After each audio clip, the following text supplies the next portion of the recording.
अल्लाहु अकबर अल्लाहु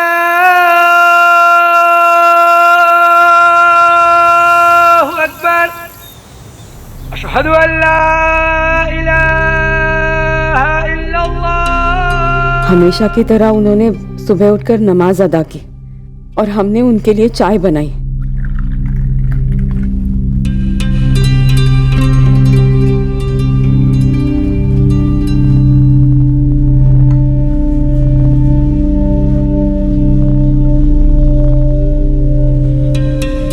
लीजिए आपकी अदरक वाली चाय। शुक्रिया बेगम। भाई आपके हाथ की अदरक वाली चाय पी के तो हमारा पूरा दिन बन जाता है। अब्बू एक दिन और रुक जाइए ना। हाँ अब्बू, अम्मी और हम दोनों आपको बहुत मिस करते हैं। आओ मेरे पास आओ। आओ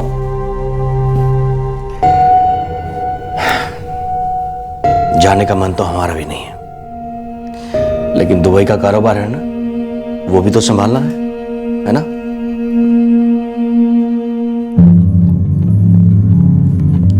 और फिर पता नहीं वो कहाँ चले गए। आपके शौहर का नाम जुनैद अजीज है?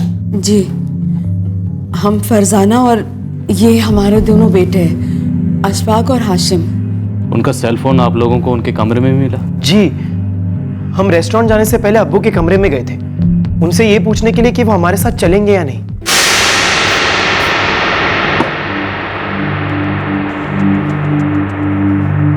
अब्बू, अब्बू,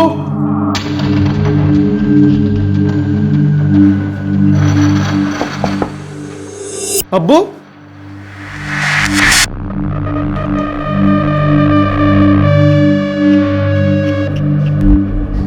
अम्मी, अम्मी, अब्बू कहाँ है? अपने कमरे में होंगे। नहीं, हमने देखा वहां तो नहीं है। तो फिर बाहर टहलने गए होंगे। ठीक है, हम फोन करके देखते हैं। हाँ।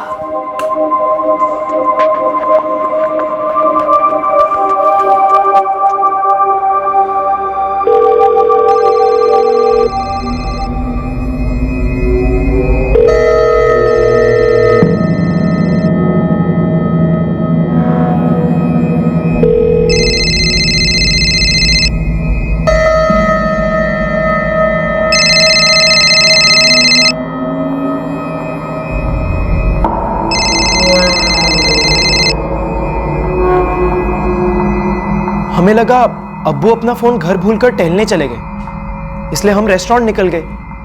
लेकिन फिर दोपहर को हमें अम्मी का फोन आया। इन्होंने हमसे कहा कि अब्बू घर लौटे ही नहीं है। हमने उनके दोस्तों को भी फोन किया। नहीं, जुनैद तो यहाँ नहीं आए। क्यों, क्या हुआ? आशफाक बेटे बोलो। नहीं, जुनैद भाई यहाँ रेस्टोरेंट में तो नहीं आए। नहीं, जुनैद भाई तो यहाँ नहीं आए। क्यों, क्या बात है अशफाक? हमने अब्बू के सारे दोस्तों को फोन किया, रेस्टोरेंट्स में भी पूछा, लेकिन वो कहीं नहीं थे। फिर हमने इस्माइल मामू को कॉल किया। नहीं अशफाक, जुनैद ने यहाँ तो नहीं आए। तूने बाकी सारे होटल में चेक किया? कहीं वापस दुबई तो नहीं चले गए? ये सारे रेस्टोरेंट्स आपके अब्बू जुनैद अजीज के ही हैं? जी, इनमें से 2 पार्टनरशिप पे हैं और अब्बू के सबसे पुराने वाले रेस्टोरेंट को इस्माइल मामू चलाते हैं। आपके भाई इस्माइल ने ये क्यों पूछा कि कहीं जुनैद अजीज दुबई तो नहीं चले गए? जी, वो हमारे शौहर कल दुबई जाने वाले थे, तो इस्माइल भाईजान को शायद ये लगा होगा कि वो एक दिन पहले ही दुबई चले गए। दुबई वो किसी काम के सिलसिले में जाने वाले थे?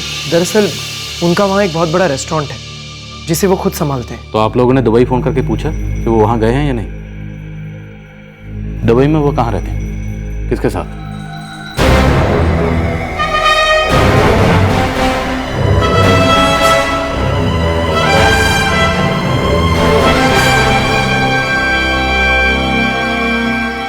2013 की एक सुबह जुनैद अजीज अपने घर से लापता हो गए। उनकी पत्नी फरजाना और बेटे अशफाक और हाशिम को इस बात की कोई खबर नहीं थी कि वो कहां गए। उन्होंने पुलिस को यह तो बताया कि अगले दिन जुनैद दुबई जाने वाले थे, लेकिन दुबई से जुड़े कुछ ऐसे सवाल भी थे जिनका जवाब देने से जुनैद की बीवी फरजाना कतरा रही थी।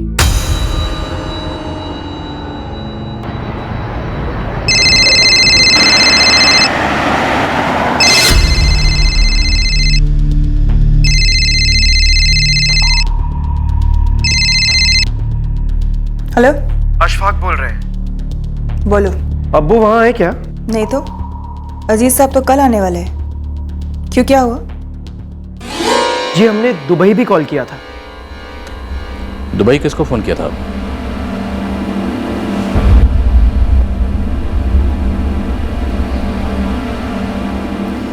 सुमैया को। वो इनकी दूसरी बीवी है।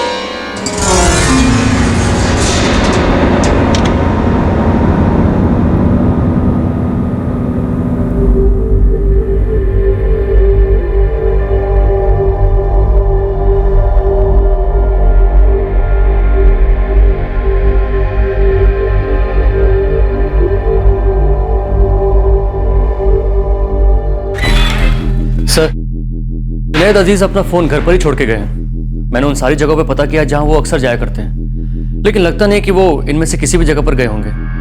कोई बंदा अपना फोन घर पे छोड़ के कहाँ जा सकता है?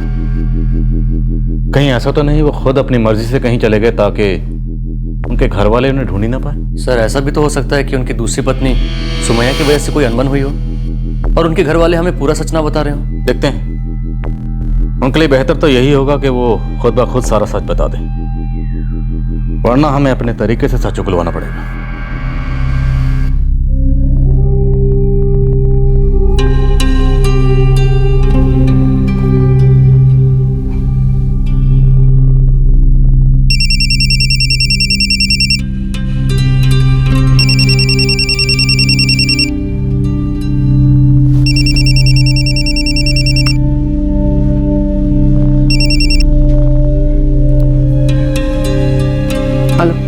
अजीज साहब का कुछ पता चला? नहीं, उनका कहीं कुछ पता नहीं चल रहा। कहीं ऐसा तो नहीं कि वो दुबई में है और आप नाटक कर रही है? मैं झूठ क्यों बोलूंगी फरजाना? जितनी आप परेशान हैं मैं भी उतनी ही परेशान हूँ। कहाँ जा सकते हैं ये? वो कभी भी किसी को भी छोड़कर जा सकते हैं, जैसे 15 साल पहले हमें छोड़कर वो आपके पास चले गए थे। आपने छीन लिया था उन्हें हमसे। अब क्यों नाटक कर रही है आप?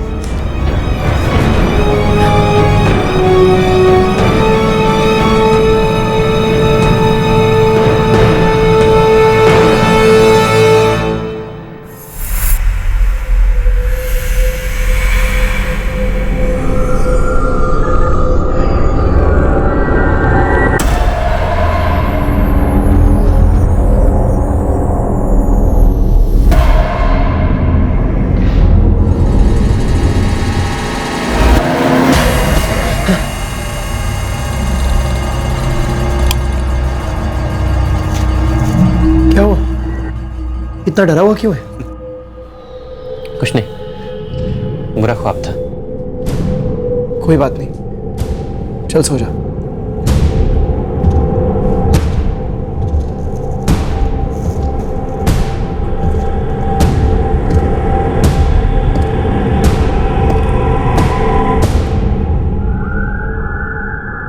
जुनैद का छोटा बेटा हाशिम परेशान था, बड़ा बेटा अशफाक हताश था और जुनैद की पहली बीवी फरजाना बहुत गुस्से में थी लेकिन बहुत दुखी भी थी।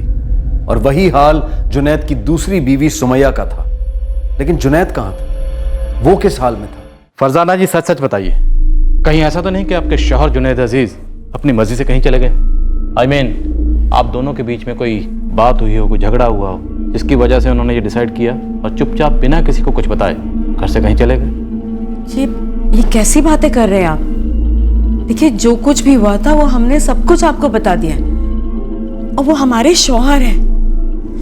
हम यहाँ आप लोगों की मदद मांगने के लिए आए और हमारी मदद करने के बजाय आप हमसे ये कह रहे हैं कि वो अपनी मर्जी से कहीं चले गए होंगे। देखिए, हम भी आपकी मदद करना चाहते हैं, इसलिए हम हर एंगल को टटोलने की कोशिश कर रहे हैं। और वैसे भी आपने खुद ही हमसे कहा था कि वो 15 साल पहले आपको छोड़कर कहीं चले गए थे। उन्होंने 15 साल पहले लखनऊ छोड़ा था ताकि वो दुबई जाकर अपना कारोबार शुरू कर सके।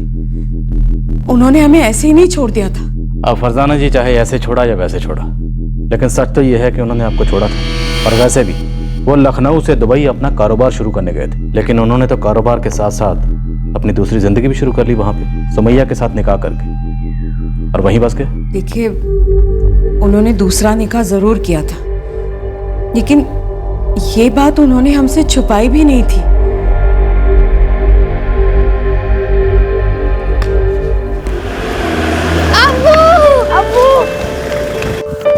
अरे मेरे बच्चों, वालेकुम अस्सलाम, वालेकुम अस्सलाम। कैसे हो मेरे बच्चों? मैं ठीक हूँ। हमने आपको बहुत मिस किया। और हमने भी आप सबको बहुत बहुत मिस किया। अच्छा, आप मेरे लिए वीडियो गेम्स लाए और मेरे लिए लाया नहीं। अरे यार, ऐसा हो सकता है कि तुम अपने अब्बू से कोई फरमाइश करो और पूरी ना हो। अस्सलाम वालेकुम। वालेकुम अस्सलाम। कैसी हैं आप? हम तो अच्छे हैं, आप कैसे हैं? अल्हम्दुलिल्लाह। दीजिए। जी लीजिए। हर बार जब वो दुबई से आते तो सबके लिए ढेर सारे तोहफे लेकर आते, लेकिन इस बार वो कुछ और भी लेकर आए थे। लीजिए, चाय पीजिए। अरे इस तकल्लुफ की क्या जरूरत है? आइए बैठिए, आप बैठिए, बैठिए।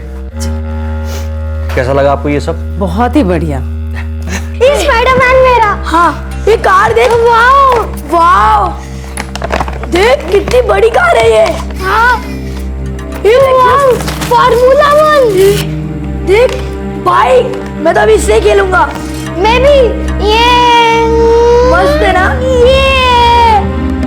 पर इतना खर्च करने की क्या जरूरत थी? इतने सारे तोहफे। हम जब भी आप सबको खुश देखते हैं, हमारे दिल को बहुत सुकून मिलता है। तो बस थोड़े बहुत पैसे खर्च करके अपने लिए दिल का सुकून खरीद लेते हैं। हमारी खुशी तो आपसे है। जब आप घर आ जाते हैं तो घर में रौनक आ जाती है। हम जानते हैं, लेकिन आप बिल्कुल बेफिक्र रहें। दुबई का कारोबार बहुत अच्छा चल रहा है। इस्माइल भाईजान भी यहाँ का रेस्टोरेंट बहुत अच्छी तरह से संभाल रहे हैं। जी। अच्छा फरजाना, हम आपसे कुछ बात करना चाहते हैं। हम भी आपसे ढेर सारी बातें करना चाहते हैं। 6 महीने बाद लौटे हैं आप। आपको हम दूसरा निकाह कर रहे हैं।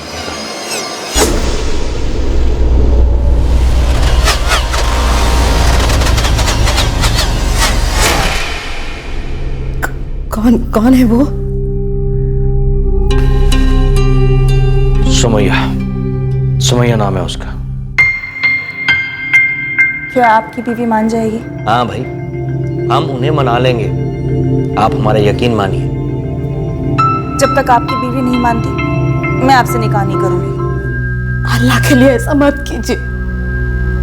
हमारे बारे में ना सही, लेकिन अशफाक और हाशिम के बारे में तो सोचिए। फरजाना, हम अपने दिल के हाथों मजबूर हैं।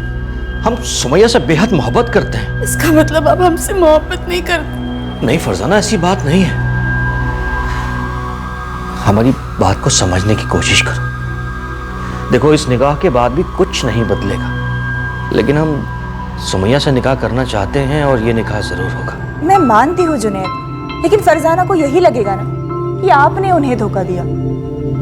हाँ, हम जानते हैं, लेकिन सुमैया, फरजाना से हमारा निकाह एक समझौता था।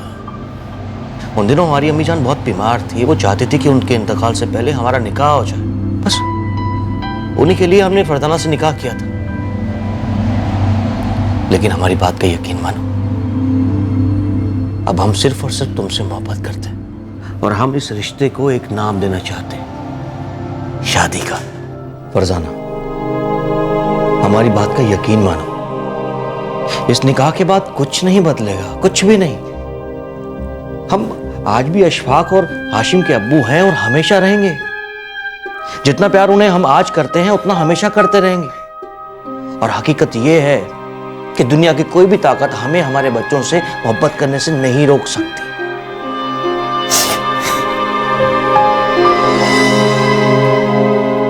जुनैद मियां, आप ये क्या कह रहे हैं? आप ऐसे कैसे कर सकते हैं? आप मेरी बहन की जिंदगी बर्बाद कर रहे हैं। नहीं इस्माइल भाई, ऐसी कोई बात नहीं है। हम फरजाना को छोड़ नहीं रहे हैं और कभी छोड़ भी नहीं सकते। हम तो बस सुमैया से दूसरा निकाह कर रहे हैं।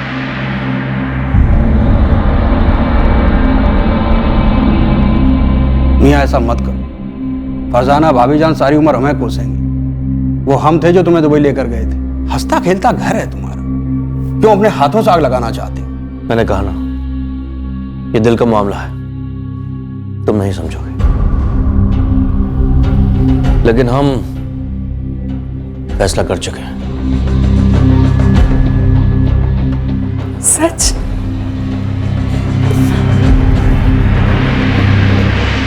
वो हमें छोड़कर नहीं गए थे। उन्होंने दूसरा निकाह भले किया हो, लेकिन उन्होंने हमें कभी नहीं छोड़ा। तो फरजाना जी, हो सकता है इस बार उनकी जिंदगी में कोई तीसरी औरत आ गई, इसलिए वो घर से कहीं चले गए। क्योंकि पिछली बार जब उन्होंने सुमैया से निकाह किया तब उनकी सिर्फ एक बीवी थी और वो थी आप। उन्हें सिर्फ आपको मनाना था, लेकिन इस बार उन्हें आपके साथ साथ सुमैया को भी जवाब देना था। इसलिए हो सकता है वो इस सारे पचड़े से बचने के लिए चुपचाप बिना किसी को कुछ बताए घर से कहीं चले गए।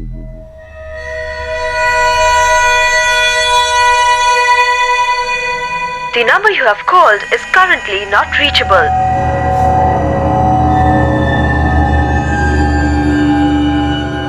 The number you have called is currently not reachable. Hello Farzana. Sumaiya ji, मैं धुरीबा पुलिस स्टेशन लखनऊ से PSI आलोक सिंह बोल रहा हूँ। जी बोलिए। जुनैद अजीज के केस के सिलसिले में आपको लखनऊ आना पड़ेगा।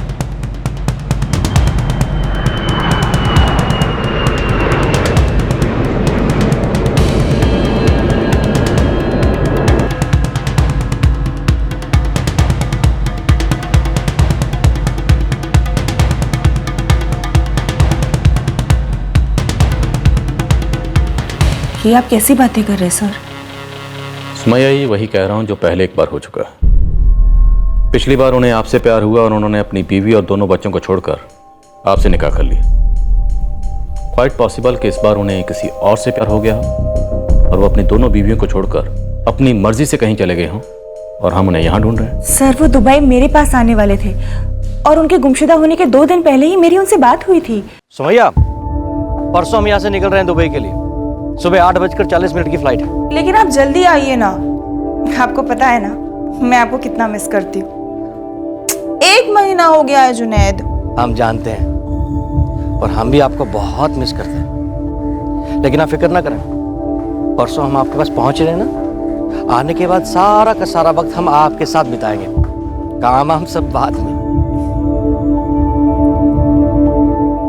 सर, हम दोनों एक दूसरे से प्यार करते हैं और अजीज साहब तो अपने दोनों बच्चों से बहुत प्यार करते हैं। सुमैया जी, अजीज साहब तो अपने बच्चों से उस वक्त भी उतना ही प्यार करते थे जिस वक्त उन्होंने आपसे शादी की। तो मुमकिन है इस बार उनकी जिंदगी में कोई तीसरी औरत आ गई हो।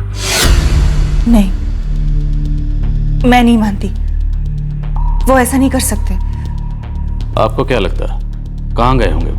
हमने सब जगह पता कर लिया। दुबई में उनके रेस्टोरेंट में भी किसी को कुछ पता नहीं है वो कहाँ है।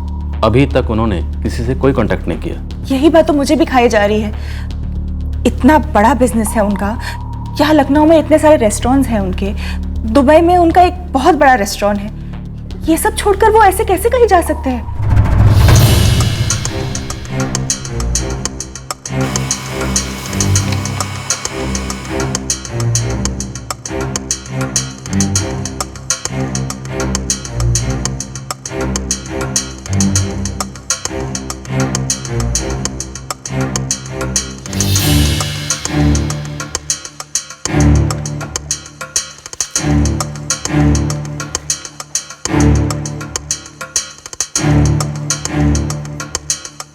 ये रहे अब्बू के फ्लाइट टिकट्स।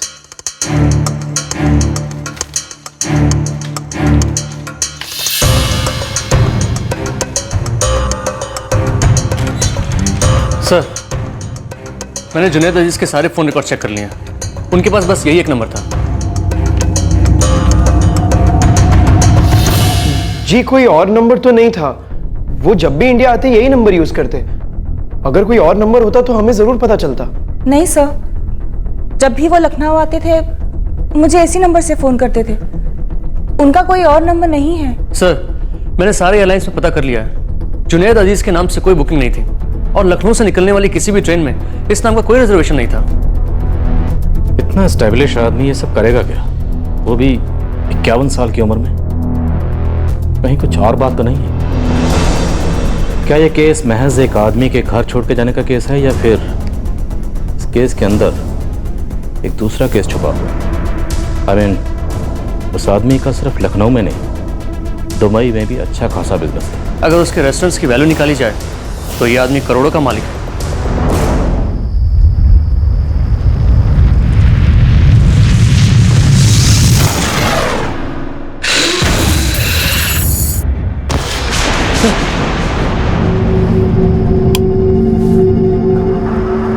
क्या हुआ तुझे? अब्बास, ओ अब्बास। देख हाशिम, ज्यादा सोच मत। चल सो जा, सो जा।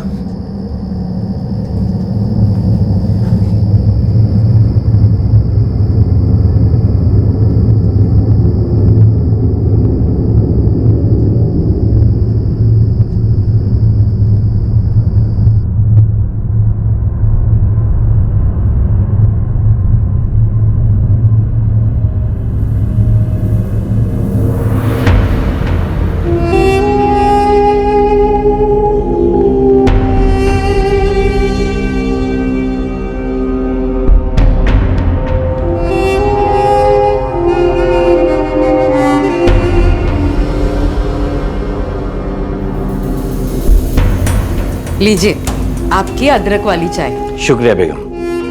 भाई आपके हाथ की अदरक वाली चाय पी के तो हमारा पूरा दिन बन जाता है।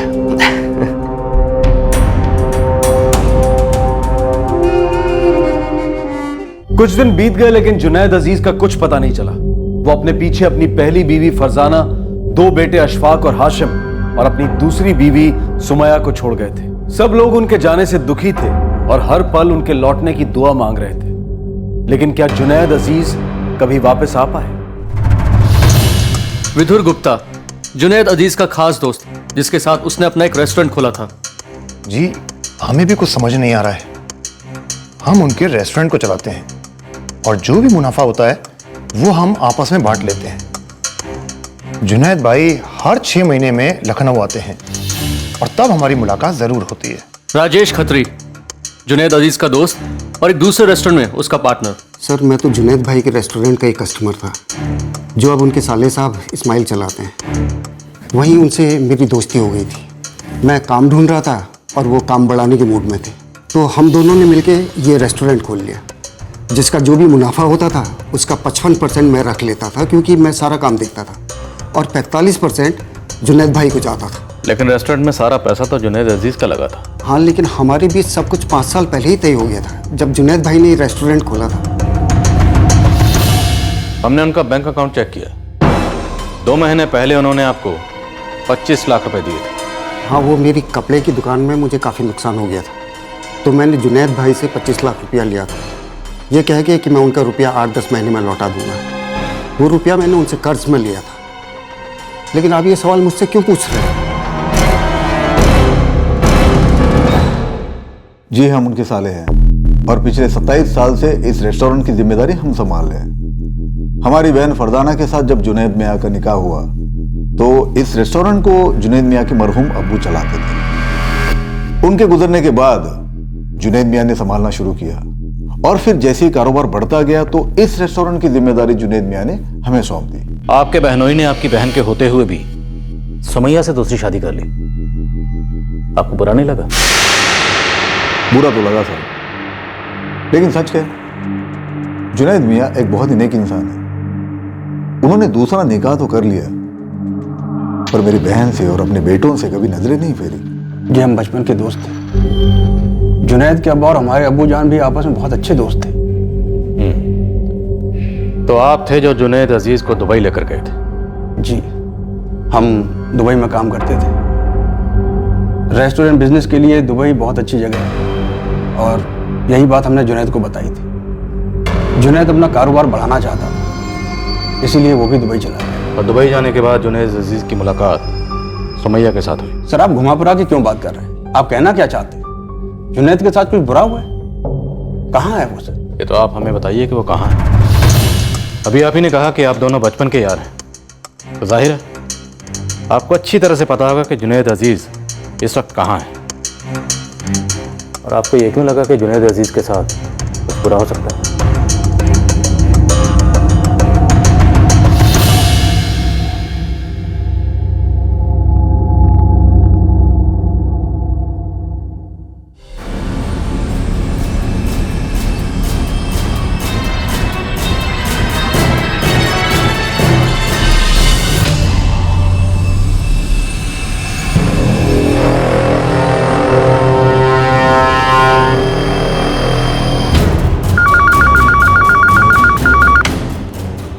जीरोवा police station, PSI Alok Singh बोल रहा हूँ। करीब 20 दिन पहले आपके पुलिस स्टेशन से जुनैद अजीज नाम के आदमी की फोटो हमारे पुलिस स्टेशन में आई थी। जी हाँ, हमें इसकी डेड बॉडी मिली।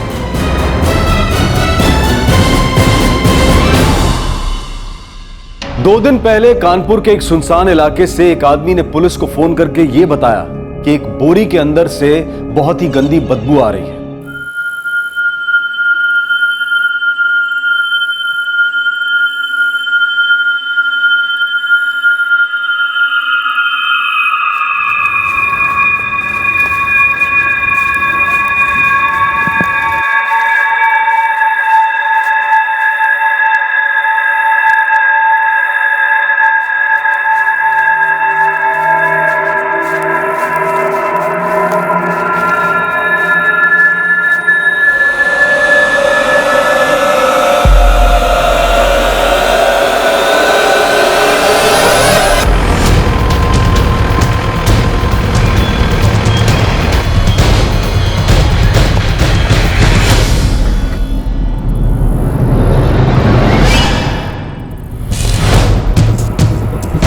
क्या हुआ?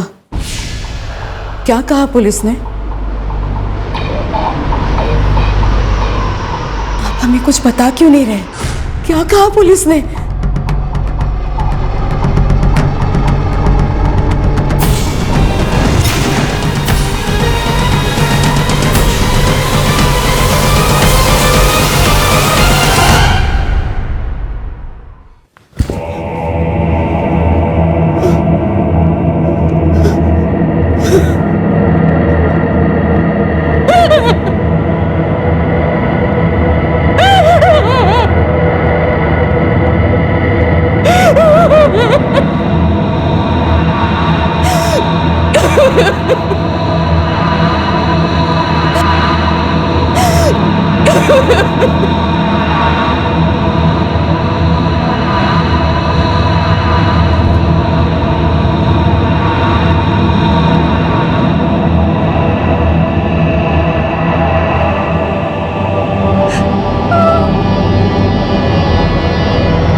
स्ट्रैंगुलेशन। इसका मतलब है 20 दिन पहले ही किसी ने जुनैद अजीज का गला घोटकर उसकी जान ले ली। अब इससे या तो किसी को फायदा हुआ होगा या फिर किसी का दर्द कम हुआ होगा।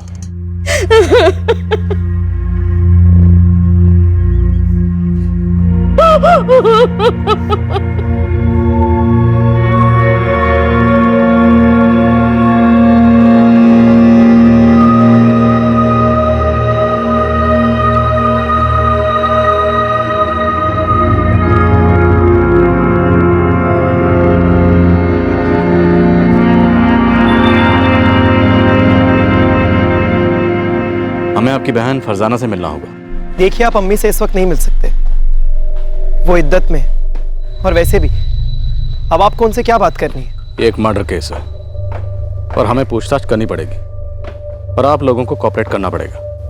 आपकी अम्मी इद्दत में, हम समझते हैं, हम आपके जज्बातों की कदर करते हैं। हम आपकी अम्मी से नहीं मिल सकते, लेकिन हमारी लेडी कांस्टेबल तो उनसे बात कर सकती है। क्या जानना चाहती हैं आप? क्या आपको ये शक है कि हमने हमारे शौहर की जान ली? तो हम आपको बताते हैं, आपका शक बिल्कुल गलत है। लीजिए आपकी अदरक वाली चाय। शुक्रिया बेगम। भाई, आपके हाथ की अदरक वाली चाय पी के तो हमारा पूरा दिन बन जाता है। वो हमारे शौहर थे, हमारे बच्चों के अब्बू।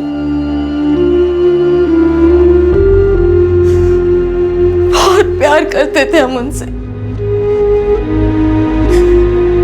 हाँ, ये बात सच है कि उनके दूसरे निकाह से हम थोड़े नाराज थे। अच्छा फरजाना, हम दूसरा निकाह कर रहे हैं।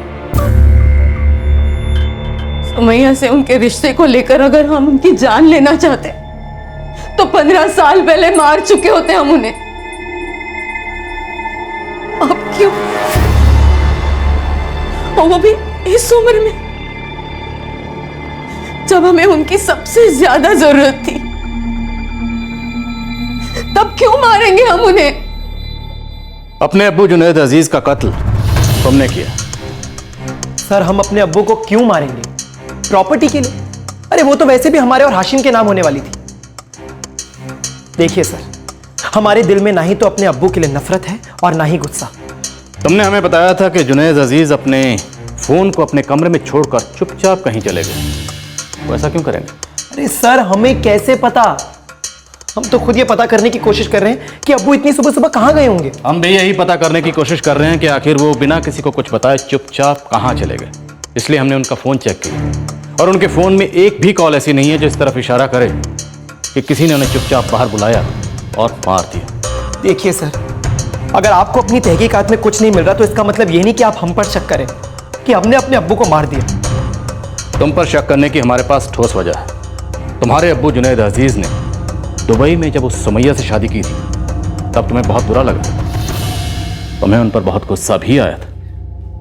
हाँ, आया था, बहुत गुस्सा आया था, क्योंकि किसी को इस बात का हक नहीं कि वो हमारी अम्मी की खुशियों के साथ खेले। लेकिन इसका मतलब ये नहीं कि हम उन्हें मार देंगे। वो कोई गैर नहीं थे, हमारे अपने अब्बू थे। आज फिर अशफाक और हाशिम आपके बारे में पूछ रहे थे, हम क्या जवाब दें उनके सवालों का? कोई जवाब देने की जरूरत नहीं है, उनसे बोलिए हम जल्दी घर आएंगे। आप 6 महीने में एक बार घर आते हैं। हम सबको आपकी बहुत याद आती है। अशफाक और हाशिम तो कितने सवाल करते हैं हमसे। हमें तो डर है कि अगर किसी दिन उन्हें ये पता चल गया कि दुबई में आप अपनी दूसरी बीवी के साथ रहते हैं तो क्या करेंगे?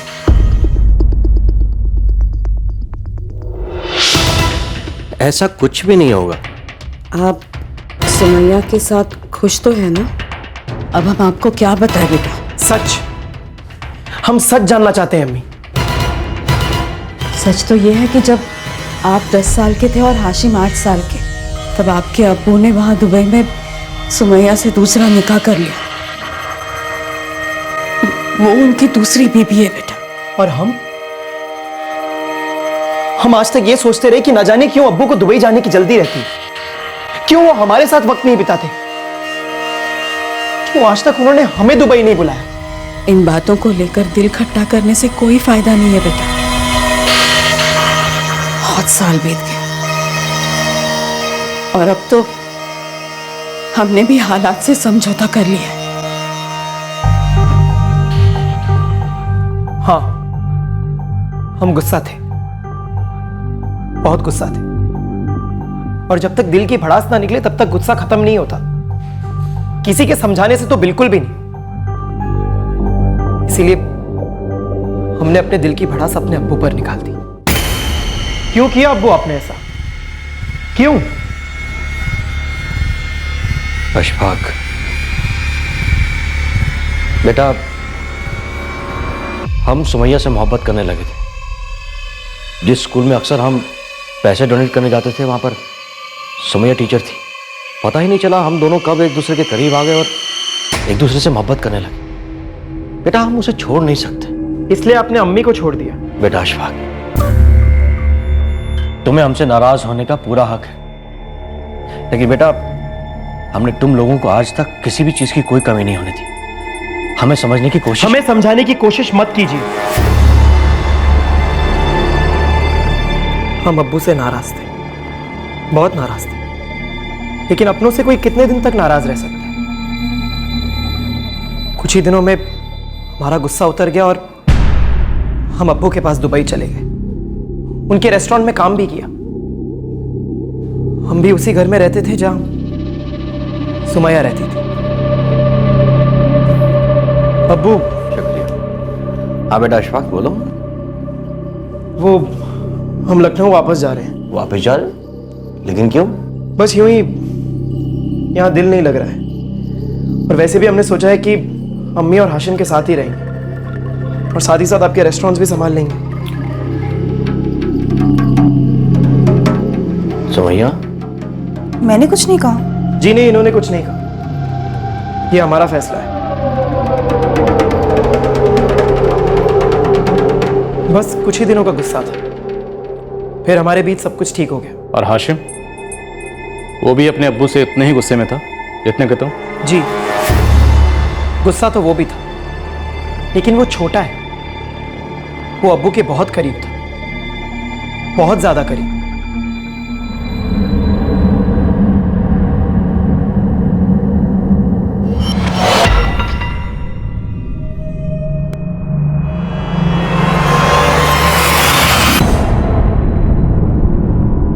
जुनैद अजीज के खून की गुत्थी सुलझ ही नहीं रही थी। पुलिस वालों को उसके परिवार पर पूरा शक था।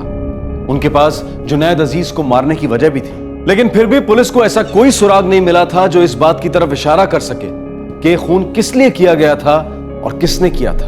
मैंने आपसे कहा था ना सर, हम दोनों एक दूसरे से बहुत प्यार करते थे। मैंने जितना चाहा उससे कहीं ज्यादा दिया मुझे जुनैद साहब ने। फिर भला मैं उनसे नाराज क्यों होंगी? नाराज होने की, गुस्सा होने की वजह तो थी आपके पास, क्योंकि आपने एक ऐसे आदमी के साथ निकाह किया था जो पहले से शादीशुदा था। आप ये बात अच्छी तरह से जानती थी कि अजीज साहब कभी भी पूरी तरह से आपके नहीं हो सकते, क्योंकि यहाँ लखनऊ में पहले से उनकी एक बीवी है और 2 बेटे हैं। सॉरी टू से, लेकिन ये सच है कि जुनैद अजीज से आपकी अपनी कोई औलाद नहीं है। आप कहना क्या चाहते हैं? कहना नहीं, सिर्फ पूछना चाहता हूँ, जुनैद अजीज के कत्ल से आपका क्या ताल्लुक है? मैंने उनसे प्यार किया था साहब, और वो भी मुझसे बेइंतहा प्यार करते थे। हम दोनों एक दूसरे के साथ बहुत खुश थे, बहुत खुश थे। Thank you. I am sorry to disturb you.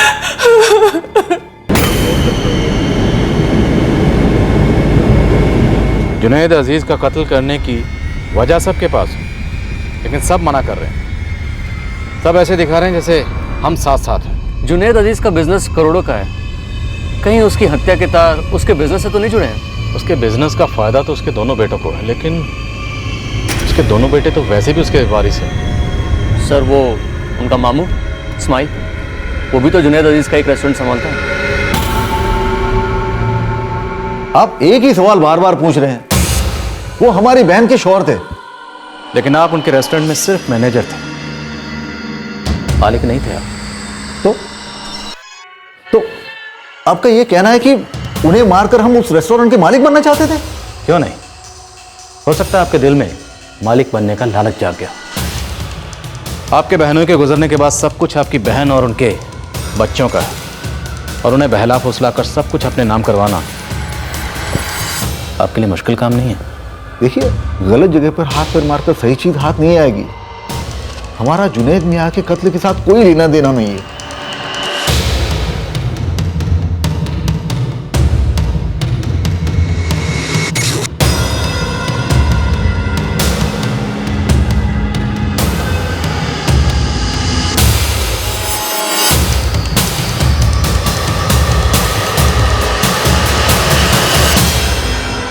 Junaid के बिजनेस से जुड़ी कोई भी चीज़ उसके कत्ल की तरफ इशारा नहीं करती। ना तो इसका किसी के साथ कोई झगड़ा था और ना ही किसी के साथ कोई अनबन।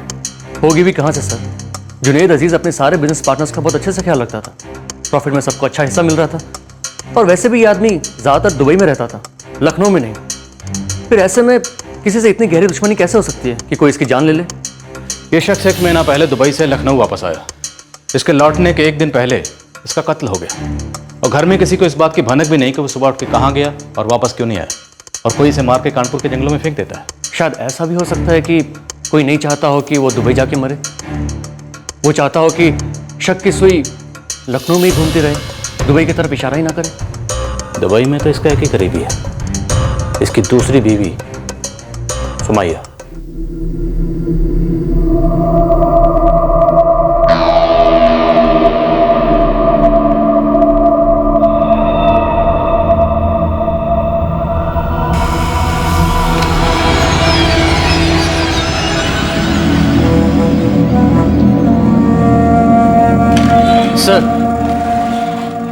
सुमैया 2 नंबर यूज करती है, लेकिन किसी भी नंबर पर हमें ऐसा कुछ नहीं मिला जो इस तरफ इशारा करे कि उसने जुनैद को मरवाने के लिए किसी से बात की हो।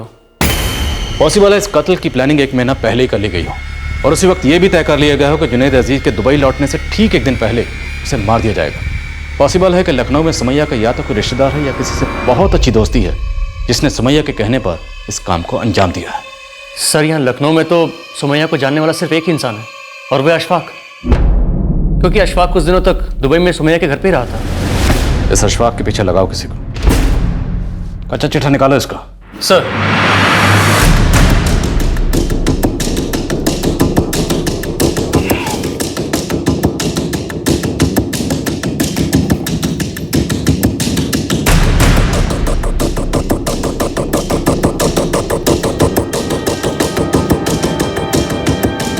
अम्मी, हम रेस्टोरेंट जा रहे हैं।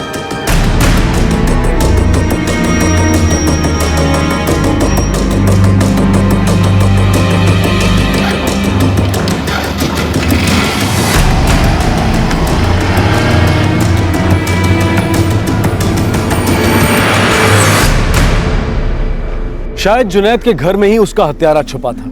पुलिस को उसके बड़े बेटे अशफाक पर पूरा शक था। पुलिस जो सोच रही थी, क्या वो सही था?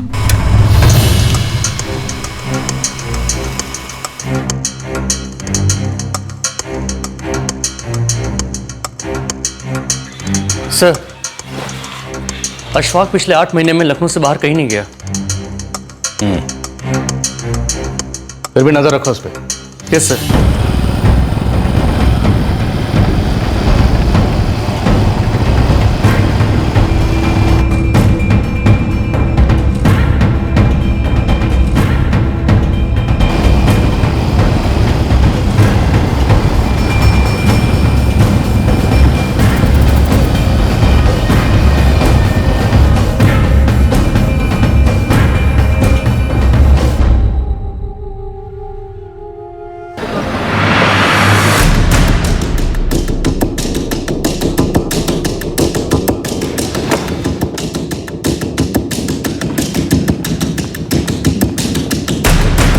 ये आप क्या बकवास कर रहे हैं?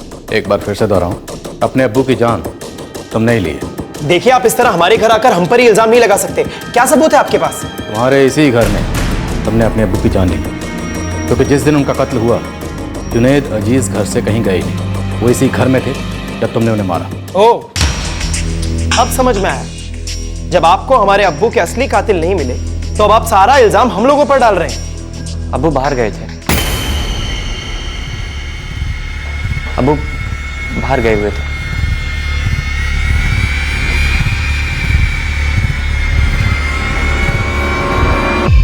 तो तुम्हारे अब्बू उस दिन बाहर गए थे? जी हाँ, वो हम दूध लेने बाहर गए थे जब हमने अब्बू को देखा।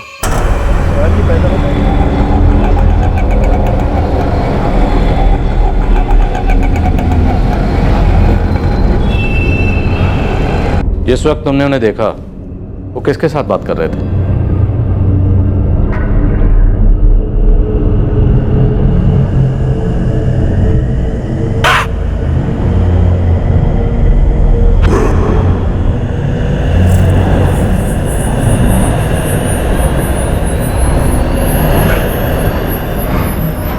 जी वो अब्बास चाचा से बात कर रहे थे। अब्बास चाचा? कौन अब्बास चाचा? अब्बास? अब्बास चाचा? हाँ, याद आया। वो यहीं पास में रहते थे, शोएब के बड़े अब्बू। अब्बास भाई, हमारे ससुर जी के साथ उनकी थोड़ी अनबन चल रही थी। वो अजीज साहब के सबसे पहले रेस्टोरेंट वाली जमीन को लेकर, जो अब इस्माइल भाईजान चलाते हैं।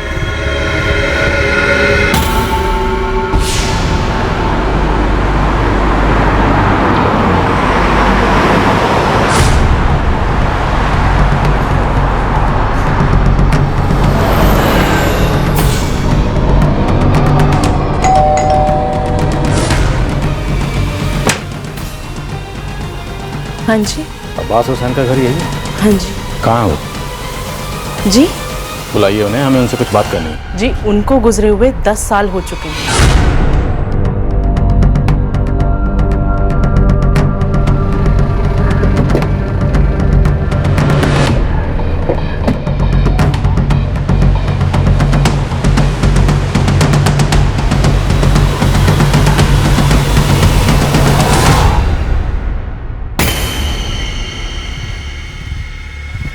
तुमने सच में अपने अब्बू को अब्बास हुसैन के साथ देखा था? जी, अब्बास चाचा के साथ। हाँ सॉरी, चाचा के साथ। तुम इस अब्बास हुसैन, मेरा मतलब अपने इस अब्बास हुसैन चाचा को कैसे जानते? जी, मैंने उन्हें अब्बू के साथ बात करते देखा था। बहुत गुस्से में थे, जोर जोर से चिल्ला रहे थे और अब्बू के साथ लड़ रहे थे।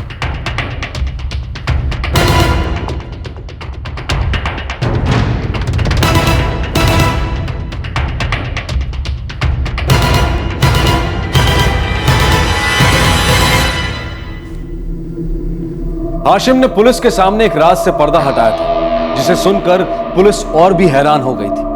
भले ही पुलिस को हाशिम की बातों में कोई सच्चाई ना मिली हो, लेकिन उसकी बात से पुलिस ने यह अनुमान तो लगा ही लिया था कि आखिर हुआ क्या होगा। वो कौन सी बात थी जिसकी वजह से जुनैद अजीज के कत्ल में एक ऐसे आदमी का नाम लिया जा रहा था जो 10 साल पहले मर चुका था। अरे सर, ये तो बताइए मैंने किया क्या है सर? कहाँ लेकर जा रहे हैं आप हमारे बेटे को? हमने कहा तो है आपसे कि हमारे बेटे ने कुछ नहीं किया, छोड़ दीजिए इसे। आपके बेटे ने कुछ नहीं किया, लेकिन ये आपका बड़ा बेटा जानता है किसने किया। बताओ इन्हें, जुनैद अजीज का कत्ल किसने किया? हाशिम ने?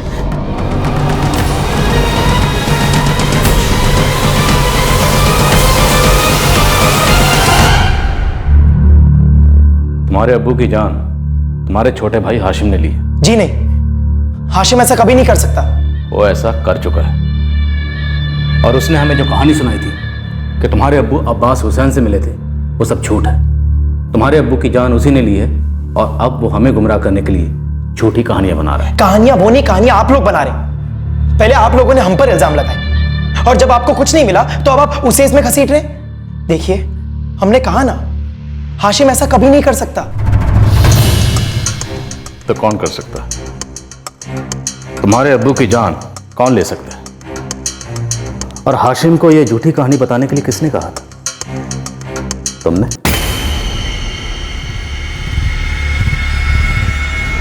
तुमसे मिलने कोई आया है, मिलना चाहो?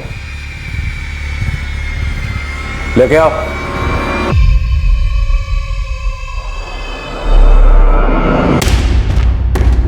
यह है तुम्हारा दोस्त नदीम, इसे तो पहचानते हो ना?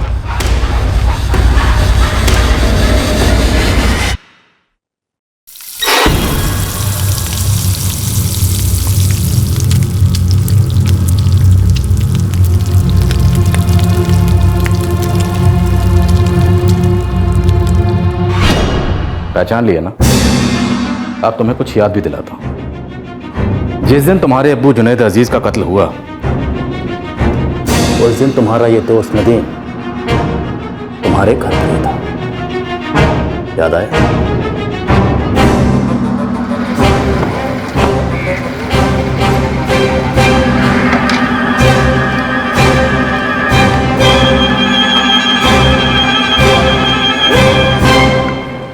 क्या अशफाक, तुमने अपने छोटे भाई हाशिम को तो झूठी कहानी सुनाई, और वो भी पूरी, लेकिन हमें सच्ची कहानी सुनाई, लेकिन आधी। तुमने हमें यह नहीं बताया कि तुम्हारा ये दोस्त नदीम उस दिन तुम्हारे लिए क्लोरोफॉर्म लेके आया था। सर, हमने कुछ नहीं किया सर। सर, हम वहाँ गए ज़रूर थे, लेकिन सर हम बहुत डर गए थे सर, इसलिए हमने अशफाक को मना कर दिया। चलो अशफाक, अब फ्लैशबैक में जाके कहानी सुना दो, और प्लीज इस बार पूरी कहानी सुनाना।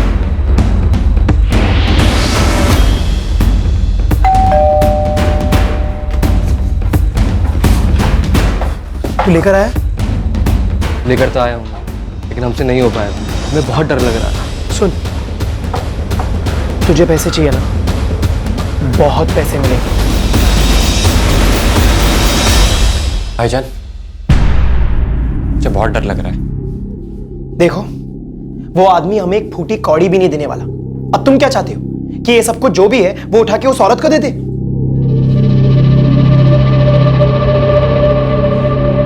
तुम्हें क्या लगा था तुम हमें कोई भी चाचा वाचा की कहानी सुनाओगे और हम मान लेंगे? तुम्हें हम बेवकूफ लगते हैं जो तुम्हें नादान और बच्चा समझकर छोड़ देंगे? ना तो तुम बच्चे हो और ना ही नादान। सच क्या है ये सीधे सीधे बता दो, वरना मजबूरन हमें तुम्हारे साथ सख्ती से पेश आना पड़ेगा। बोलो। सर अब हमें माफ कर दीजिए। हमें तो अशफाक भाईजान ने कहा था कि अगर हमसे कोई कुछ पूछे तो ये कहानी बता दे।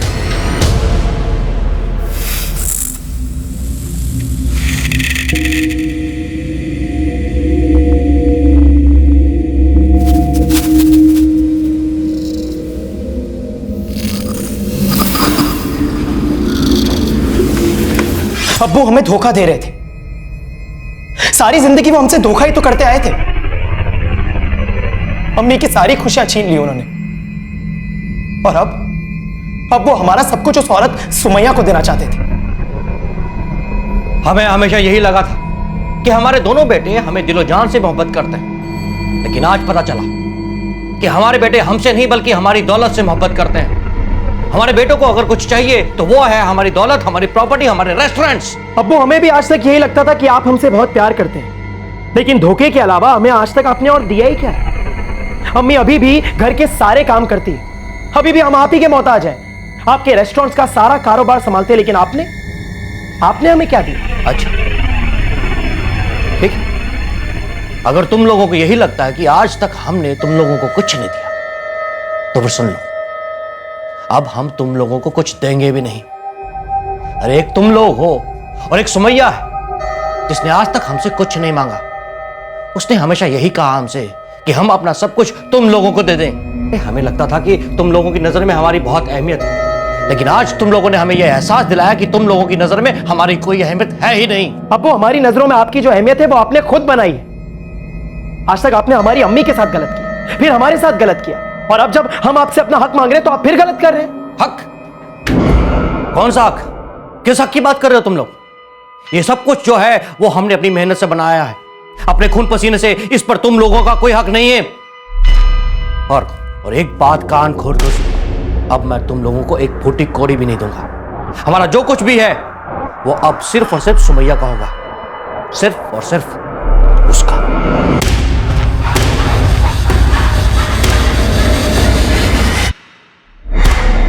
तो इस झगड़े के बाद तुम डर गए थे? तुम डर गए थे कि अगर तुम्हारे अब्बू इस बार दुबई चले गए तो वो दुबई जाकर सब कुछ कहीं सुमैया के नाम ना कर दें? हाँ, क्योंकि हम जानते थे कि वो यही करेंगे। यार मुझे डर लग रहा है यार। तुम अपने अब्बू को कत्ल करने जा रहे हो, मत करो।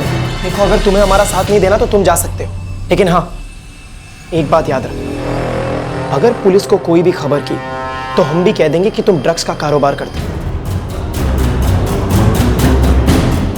देखो घबराओ मत, हमने कहा ना किसी को कुछ पता नहीं चलेगा, और अगर किसी ने भी तुमसे कुछ भी पूछा तो जैसा जैसा हम कहेंगे बस वैसा कह देना।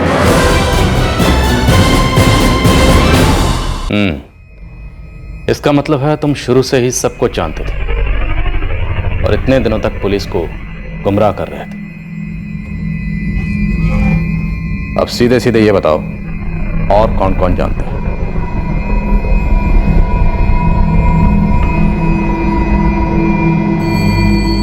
लो अम्मी। हाँ अशफाक। अम्मी अब्बू हमें कुछ भी नहीं देंगे।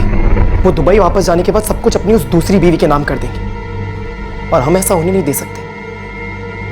हम अब्बू को मार रहे हैं जान से।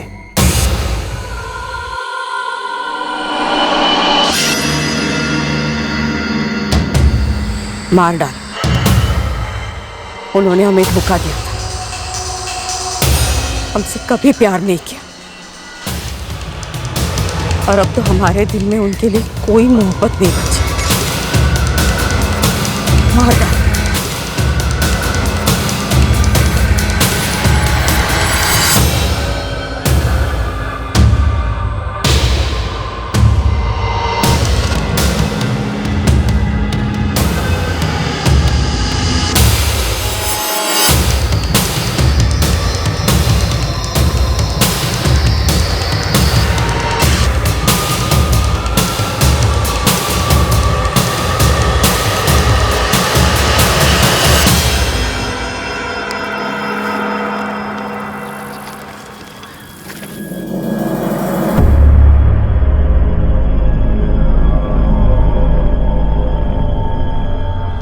हमने जो किया है वो बिल्कुल सही किया है। और अब ध्यान रहे कि इससे आगे भी कोई गलती नहीं होनी चाहिए। सबसे पहले हमें पुलिस स्टेशन में जाकर मिसिंग कंप्लेंट दर्ज करनी होगी।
फरजाना से हमारा निकाह एक समझौता था। उन दिनों हमारी अम्मी जान बहुत बीमार थी। वो चाहती थी कि उनके इंतकाल से पहले हमारा निकाह हो जाए। बस उन्हीं के लिए हमने फरजाना से निकाह किया था। हम भी आपको बहुत मिस करते हैं। परसों हम आपके पास पहुंच रहे हैं ना, आने के बाद सारा का सारा वक्त हम आपके साथ बिताएंगे।